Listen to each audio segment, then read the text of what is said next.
Madam.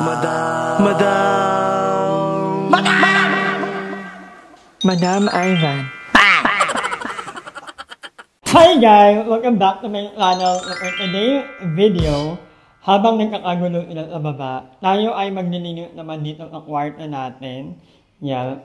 Nandun na sa baba si Darla, si Emma, si Soben, si Aye, si Ladoray, at si Halsey. Ako ay maglilinis. Actually, nalinis ko na ito nakaraan. Nag-map na ako, pero uulitin natin para dito na talaga makapag-play din si Soben. Ako hindi pa ako mapag-timagado dito kasi mainit. Ganito lang yung katawan ko, pero mainit din ako guys. Hindi ko kaya ng walang... Hindi kaya ako naman ng walang aircon. Actually, natutulog ako sa baba.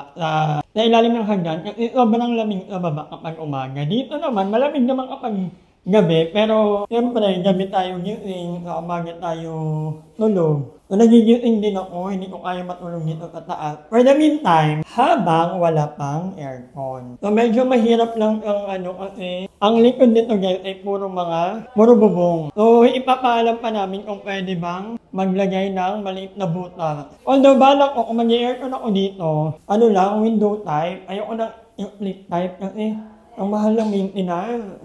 Pag magpapalinis, ganyan. And thank you nga pala kay Ma'am Ireya kasi dumating na yung kama. Although, ayoko muna siyang i-open, not allowed na aircon na kasi hindi ko na magagamit. Madudumihan lang. O dito lang muna ka. Sobrang bigat ng kama na yan. And i-arrange ko na yung gamit. Actually, si Mama Joven, pag nandito ka sa Cavite, dito ka mag-stay. Dito ng banda. So, lahat ng gamit namin ay nasa paahan. At nandito pa si Tita Lorna sa kwarto. Hindi ko pa alam kung anong plan ni Aye. Pero for the meantime, dito lang muna. Baka ilagay ko lang muna dito sa gilid. Wait lang. Magmamap muna tayo guys. Dito muna tayo sa side.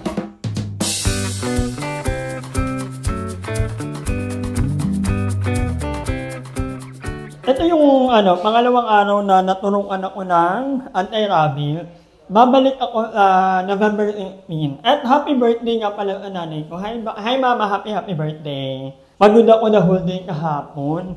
Parang ang bigat ng pakiramdam ko. Gawa ng turok. 4 na turok kasi guys. Masakit sa katawan. So, ang ginawa ko lang, natulog lang ako ng matagal. At 10 hours of sleep ako. At nagluto din si Darla ng tokwat baboy at na pansit. Kasi birthday ni Mami Joey. Hi Mami Joey, happy birthday. Ito yung original mom. Ayan, wap lang natin. And then of course, babanlawan natin. At meron tayong malinis na kasi pupunasan ko yung frame nila, tito at tita. Para mailipat ko ilang agilid muna. And then of course, banlaw agad. Kasi anyway, nakapag-map na ako dito eh. Malinis na to actually. Inulit ko lang. Kung naalala niya nung nag-map ako ng kwarto ni Aye, ninamay ko na tong kwarto na to. Dalawang lang. At malinis na talaga. Ma-art nila nga. Ayan. Thank you nga pala sa lahat ng mga patuloy na nanonood ng aming mga vlog. Kahit na minsan maikli yung vlog ko or medyo late. Baka mamaya umuwi ako sa bahay. Kailangan kong mag-edit ng tahimik. May gagawin ako. Kailangan ko munang mapag-isa. Hindi naman ako mag-research ng happy hormone. Kailangan ko talagang mayakituhin ako. So, when it's done, nililipat na natin si Tito at Tita.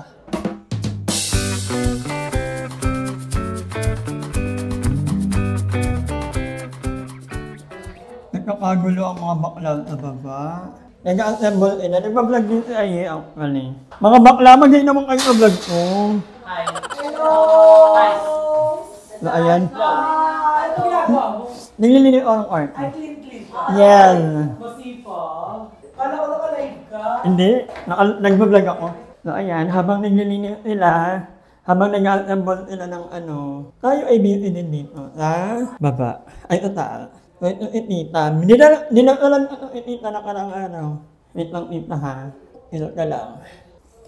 Sobrang nito ni, alam niyo ba guys, nakasama ko rin itong Tita Lorna. Yung pinakaunang bahay ni Aye, lumipat kasi ako. So, magkahilera lang kami. Pag hinahanap niya si Tito, pupunta yun sa bahay. Tapos nagkasama din kami nung sa Santo Niño. Sa Santo Niño, yung apartment namin ni Mother Ethan. Si Mother Ethan kasi ay parang nag-decide na hindi na uuwi doon kasi nga parang nalalayuan sa work. So, ang naging kasama ko sa bahay ay sila, tita. Mahiyain ng tita actually. Mahiyain na mabait, na tahimik lang. Naalala ko, binilhan ko ito ng cellphone ni tita. Kung gusto niya ng phone. Although may isa akong hindi nagawang pangako kay tita. So, sorry. Nangako ko dati na dadalhin ko sa Baguio. Tama lang ba na ilalagay ko si tita sa grilid? Para hindi ka matamaan if ever. No? Ito na lang si tita. And then, ito na lang malaki, ilang dalawa ang... Ito itong sila sa pinakamabait na mag-asawang nakilala ko. Si Tito medyo pasaway lang eh. Dapat mag-inom eh. Ganun. Pero bait, sobrang bait. Di ba? Diyan muna sila. So, andito yung mga gamit ko. Ililipat natin sila over here. At saan magkakama ni Mama Joven. And then dito naman yung kama ko. Oh, ano yung foam ni Mama Joven, maliit lang talaga. Folding bed lang, dyan lang So, dito ko ilalagay yung mga gamit namin. So, unahin natin itong... Gusto niyo yung nakita nyo na lahat ng mga gamit ko. Pero yung unboxing nito, hindi pa. So, ito nga pala kanila Cassie at sila Axel. Sila ang nag-assemble nito. So, dito lang ay, matatakpan ang... Ang pangit. Ganyan na muna. And then, dyan ko ilalagay yung aking mga bag. Medyo magulo lang andito yung mga damitan ko. Ito yung aking to-go bag. Importante ko to. Itong mga lagayan ko ng mga unan ay... For the meantime guys, medyo magulo pa kung umahin. Pero, time will come, magiging okay din to. Medyo nauuti ako. Magulo na tingnan. Pero wala pa kasi akong cabinet, wala pa akong ano. So, for the meantime, ito muna ang bango ng niluluto ni Darla. Ito yung mapapanood ng kapatid ko. Ito yung bathrobe niya. Gagamitin ko to dito. Hi, Dea. I'm borrowing your bathrobe. Ay, Marco ba? I think ibabalik ko na muna tong ano doon dahil hindi naman na to gagamitin. Sa bahay na muna to. And then, bakit ba? So yung phone, doon na muna sa gilid. Itong isang hamper ay iuwi ko kasi pang bahay ko to sa kabila eh. Ay, by the way, meron na kaming lock. Kasi may lock ako nakaraan sa bahay. Inuwi ko dito at kami ni Doray ang gumawa kanina. Madali lang pala magkabit ng doorknob. Ito, iuuwi ko to. Iuuwi ko to sa bahay. Kasi may hamper naman ako dito. Iuwi ko to sa bahay. Pati itong maleta. So, last map na, itong live na lang na to. Tatawagin na natin si Joven. Itong mga sapatos, kung kailangan may ano eh. Meron tayong lagay ng sapatos, huwag kayo mag-alala. Bakit nalalamunan ko pala? Hindi ko alam kung bakit. Ben! Joven! Halika nga. Halika muna. Yung mga gamit mo, ano mo nga. I-pelto mo. Tapos na ako, banlaw na to eh. Saan ka ba? Dito. Ay, dito ako. Oo nga. Diyan na kaya. Ngayon na ba? Para makita na natin. Basta, baka mabilis ko dyan. Hindi ka madudulag. O, ka. Ayan, lilipat na ni Joven ang kanyang mga gamit na nakanila aye. So, ipapasok natin yung ating higaan. Ayan lang ang liit yung higaan ni Joven. Ito lang po sa akin. So, I'm looking for sponsored po ng maayos na higaan. Paano? Paano magkakala? Pag ganito lang, folding bed na ano, ganito. Meron pa ako dun pag natira, may isa pa. Hindi sumasakit kasi dito, madami yung braso ko dito, oh. Bakit? Pag- Di wag ka naman kama, may kama naman. Ang OA mo. Ayoko nga kanong may katabi. Hala, ang arte, pag lalaki pwede. Siyempre iba yun. Charot. Ito po yung higaan ko sa mga Kita ba sa vlog? Ay, kita naman. Kita. Pero ito po yung higaan ko dito. Ano ba't ganun? At si Joven, 2 beses na nakatulog dito. 2 beses na. Si Ay na nag-worry kasi nga doon, ano ko si mama niya. Kung hindi naman. Pero di ba ang ganda ng pwesto? Di ba nga rin na to? Cherry na yung ganyan. Ano yung, ano mo, yung maleta? Dito mo na lang Dito, dyan muna. Dyan. Tapos ito, dito lang. Dyan ka. Nilatag mo ba yung kama mo? Ha? Nilatag mo na kama mo? Di pa. O, di pa pali. Di para lang para lang Pero pwede ko ilatag muna. Magulo Ay, kasi muna. kapag Hindi ko ano. pa kasi matulog. Ito ko magkakasama lahat ng gamit sa ganyan. Pero ito yung higaan ko. Okay naman ako. Pero ito nga, madam, dito ako nahihirapan. Oo, sumasakit braso ko pag gising. Parang dumasanggi. Pero titiis ko naman. So, ayan. May pumpa naman na Sa? Malaki nga itong Gusto ko yung pumo sa bahay mo, kaso yun, ang dumi naman na kasi nun. Di ba yung nasukaan na yun, dami-dami na pinagdaanan. Ay, ano ba yung pumpo? Yung pumo, yung galing pang matagal na, hiniga ko pa dating wala pang ganito. Oo. Hindi ko Yun na nga, ginagamit. pero yung maganda. Pero ayoko na nun kasi Sobrang dirty na nun. Yun yung pinapagamit na yun. Ayun lang naman gumagamit. No?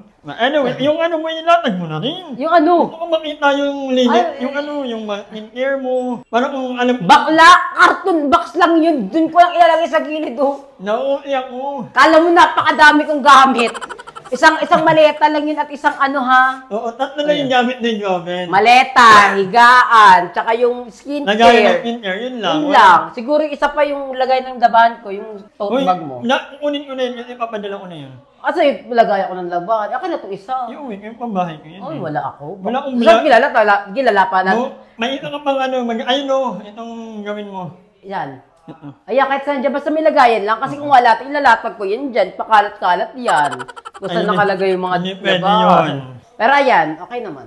Okay. Pero pwede ko ilatag mo ito doon para ma-imagine mo, tapos wala nang hihiga. Tatakpan mo lang. Takpan mo na ng bedsheet para at least ma-figure out minsan pag gusto mong... Alam mo kaya yung i-open mo na yan? Kasi ang init talaga. Hindi, kunyari sa baba kami, gusto mo pag-isa dito, oh, higa ka lang, wala nang higa, may higaan ako eh. Para ano mo lang, ma-figure out mo na yung eksena ng higaan mo. Pwede na yun. Kaya hindi ako makahinga dito kasi malapot. Maglalapot ako, magdudumi ang ano. Basta may bedsheet lang, hindi mo lang, para ma-figure out mo yung itsura. Kung gano'ng kalaki, piling ko ang laki kasi nito. Malaki ba? Oo, Hindi ko malaki na- pa kay Ayi. Ano to ba? Oo, di ba? Ba't kasi malaki binili mo? Ginaya ko lang kay Ayi, hindi ko lang alam kung mali ang Nag-ambition ka. Hindi, sabi ko, ano yung ano mo, ito daw. So Double keme. Hindi double din. Yung mali mo naman. Ano pa, kasi kung sobrang laki, dapat nakagit na. Pag ganyan, yung kakapaahan. Ay, hindi para ano, Ano ka? hindi pagbukas ng pintuan ako yung makikita. Ayoko nang ganun nababother ako. Ayoko yung pagbukas ng pintuan, ako yung nakikita na nababother ako. Tingnan mo, pag open dito, hindi ka makikita agad. Hindi naman, I mean kasi sa pintuan kasi madam, nakakaano siya. Pagbukas ng pintuan ako yung nakikita. Anyway, unti-unti na natin itong Naglinis ka, hindi mo naman ito pinunasan. pinunasan ko na yan. Hindi natatanggal yan. Ano ba yan? Sa bagaling Hindi ko kaya? alam eh. Ay! Dugo. Meh. At sa bagaling yung pula. Cut mo na lang. Pero ayun, so happy. Mas pero kinilipat to ni IE, di ba? Hindi mo naman ganyan. Ay. Pero sunilipat Ano na yung na Lorna. So anyway, guys, ganito lang ang kwarto natin. Isang maliit na pero feeling ko, pag nagka-aircon lang talaga, yun lang ang problema ko ngayon. Aircon.